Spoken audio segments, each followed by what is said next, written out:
Man, it's Thunderground Thursday. I'm back. I'm back with Thunderground Thursday. I'm trying to get back to the basics on this channel. Trying to get back to the things I love doing, like talking about enjoyable and challenging music that maybe you've never heard of before, like Gumby's Junk with their new album, Business and Pleasure. Stay away from politics. Stay into the Thunderground. All right? Listen, someone asked me recently. They said, Skye, what would you say? I forget who it was, by the way. If it was you, thank you. One second, I'm all crooked. It actually works pretty well for this music. But someone asked me, Skye, what would you say, is the I think you should leave of music? And I've thought a lot about that. It's not Gumby's Junk. I think it's the Dead Milkmen. That's the answer, by the way. But Gumby's Junk is the Longmont Potion Castle of music. Now, if you don't know what that means, I apologize. That's a bummer for you. But you actually, you know what? I envy you because I wish I could discover Longmont Potion Castle for the first time. They are the reason that I'm reviewing this.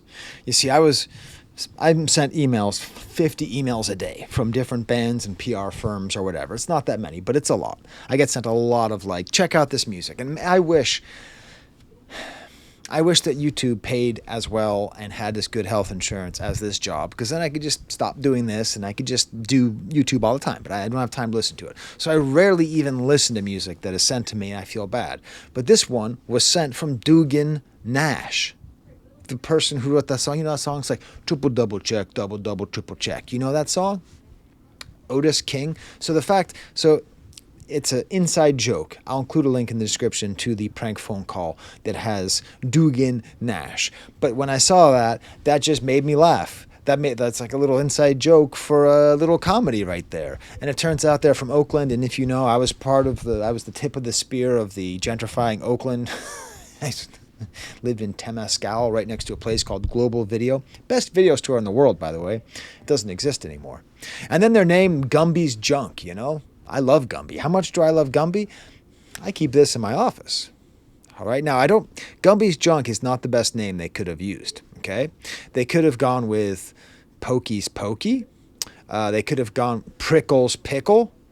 Blockhead's Cockhead. There's whole sorts of things they could have done for Gumby, Art Clokey related figures that have to do with genitals, but it's okay. Gumby's Junk is a good name.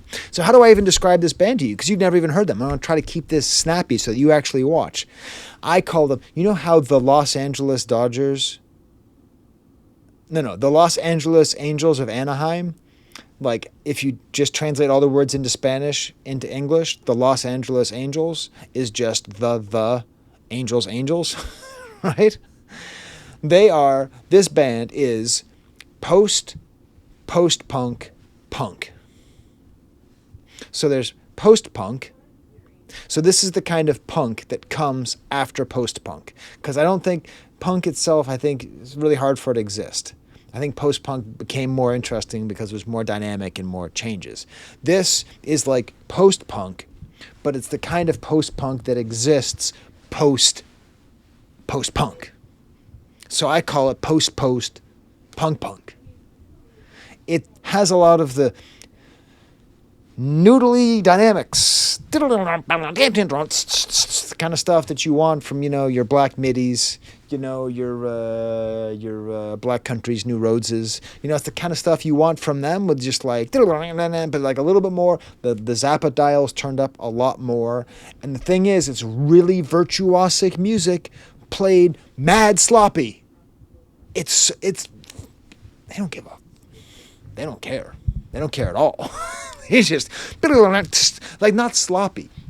Sloppy's not even the word. They're just playing free. I don't know really how to say it. They play it like punk. A lot of post-punk is classically trained musicians playing very interesting stuff classically. These guys just don't care. They don't have that self-importance of a lot of post-punk, which is kind of what makes it punky. They're the kind of band that you think should have 8 people in it, but it only has 3. Ayo, editing. These are the 3 people in the band. You want to hear the kind of music these people are making? I tell you do. You want to check out Gumby's Junk? Again, not for nothing, but I offer you Prickle's Pickle for free. Blockheads, Cockheads is going to cost you 10% of your royalties, but Prickle's Pickle, that's for free. All right? But yeah, like they're silly, they're interesting, they're funny, they're anti-capitalist. The band they remind me the most of is the Raincoats, which if you don't know the Raincoats, you are welcome again. They were a post-punk band, but from like the 80s. Huge influence on what's-his-face, the guy with the long hair and the guitar in Nirvana. But like, man, they're just awesome. They had that same kind of like ethereal female singing that feels like you can't quite hold on to it, a kind of looseness and tightness and awesomeness. And the album cover itself, you see it in my thumbnail, it's just a pile of young people just on top of each other all over the place, you know? Just, damn it, man, just free music, you know? I feel free. I should be driving home to my family right now, but I'm doing this because I want you to listen to Gumby's junk. The stamp, the example song I'm going to play for you is called Camu. Actually, I can't play it for you because I can't figure out how to get it to work on my computer. So please, dear God, go watch the video that's associated with this Camu. Super technical and rough at the same time with like these weird clip-clopping sounds. It like falls apart. It's very Fievel is Glauky. Now listen, my reviews of Fievel is Glauk did bad numbers. And this is a band less known than Fievel is Glauk. So this isn't going to do numbers, which means that you watching are very special.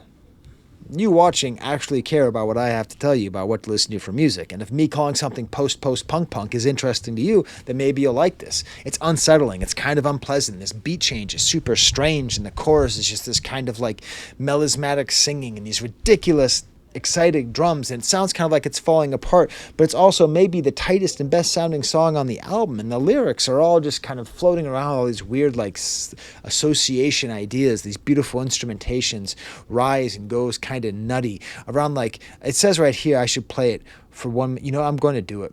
I'm going to figure out a way to play you this song. One second, I gotta pause the recording. All right, check it out. I figured out how to play it. Camu by Gumby's Junk.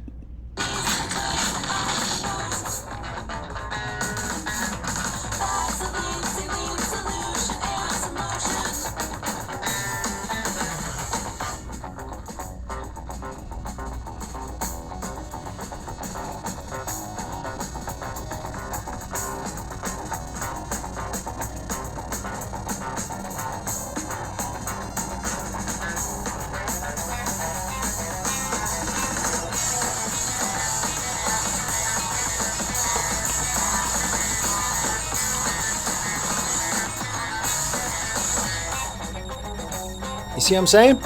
You feel it? It's good stuff, right? You feel that, right? It's nutty.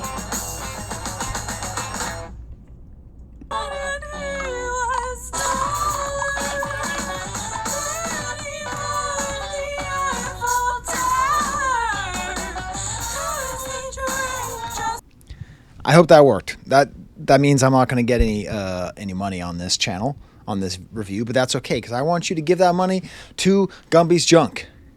So that's the stamp. That's the example song. I don't want this video to go too long, so I'll just go through the rest of them super dumb quick. Something Was Not Done Correctly is the first song. It sounds like a Longmont Potion Castle sound here, jarring with all these intro loud noises, some recorder playing, instant cult classic with this like broken drum loop, but they actually play it in arpeggiated notes and this big, loud, fast strum melody, and the drum machine comes in to like double everything. Super Raincoats-esque breakdown, kind of a punky second verse, vaguely anti-commercial. I don't know why you did that. A sick prank at my express. I cannot believe it's not butter. When I lived in Oakland, I ate a lot of I can't believe it's not butter because my future ex-girlfriend, future ex-wife thought it was good. We also ate a lot of hot dogs. It used to be in Oakland, there were a lot of really good hot dog places. I don't know if that's still the case, but I used to eat hot dogs. I quit smoking and I started eating hot dogs. I don't know why I gained so much weight. Sophomore Rodeo, like their second album, I guess. So really smooth guitar notes, very jagged hi-hat, just great technical proficiency played with a lack of accuracy that feels on purpose. I think this drummer can do it. I think this drummer is choosing not to, so it just feels kind of punky. Great breakdown, very Zappa-like, just so Zappa. The whole thing's so damn Zappa. Hey, here's a picture of me and my dad. My dad was a big Zappa fan. My kids called him Zappa. I keep this right here. So there's my dad. There's Zappa right there. He'd like this music. Nice fractured waltz. No preface here, like a Casio drum machine trying to keep up with this single note melody on the guitar. Staying Alive by the Bee Gees is not a cover of Staying Alive by the Bee Gees. It's the sketchy drums and the searching guitar line. And it seems to be mostly about like going to the modern club and having it be too expensive and sucking. And it takes its place in the great pantheon of songs about how much it sucks to try to go and dance and live and be at a club. Right? We're talking songs like How Soon Is Now and just a ton of songs like that. Someday I'm going to make a whole video. Where's Mike the Snare? Maybe we could do it together. Just songs just about going to the club and thinking it sucks. There's a whole bunch of them. Best Deal Wheel and Tire is the name of a tire shop on San Pablo Avenue. I used to work off San Pablo Avenue, I believe, a place in Oakland. Very bass-led, rumbling and gargling, very nice quiet bit without the drums, and they come in, very kind of musical theater-y. Then we get Camu, and then we get to Tender Bender, maybe my favorite song on the album, actually. This interchange between like these staccato notes and these little breaks with these legato horns, and they all sing together in this kind of fractured, dissonant harmony, these fixed expressions, hi, how are you, music to my ears, the searching, flowing, proggy bits, and the screaming, I don't feel nice! Am I even recording here? What is going on, Skye? You are hyped up, buddy. I've had a shitty day. Had a terrible day. I just realized I was supposed to do some advising that I didn't know I was supposed to do. So a student... Anyways. Meetings. Lots of meetings. I just ate a sesame seed on camera. Sit Down and Stand Up. Again, these three songs right here. Camu, Tender Bender, Sit Down, Stand Up. This is beautiful. Very cool rim, the snare being played almost Primus-like, and then this atmosphere and more saxophone. Then it turns into sort of an old-timer here, the apple of my eye. No, no, no, please, please, please. Super hard prog stuff, drums and guitar, this cool instrumental fun time. You think it's just instrumental and these vocals come in all dissonant. No, no, no. And then it becomes like a cross between a barbershop quartet and a monastery. A monastery. A place where monks live and have bad haircuts and sing together. And then warble down record songs, and then just the album ends with On God, just builds up and falls down all over the place. So I hope you enjoyed my review of this band, Thunderground Thursday. Please check them out. We need more post-punk. We need more just random piles of people making music that doesn't sound like anything, where you're just like, I don't know. What the hell kind of ending was that, Skye? All right. Thunderground Thursday. It's good to be back. There's the camera.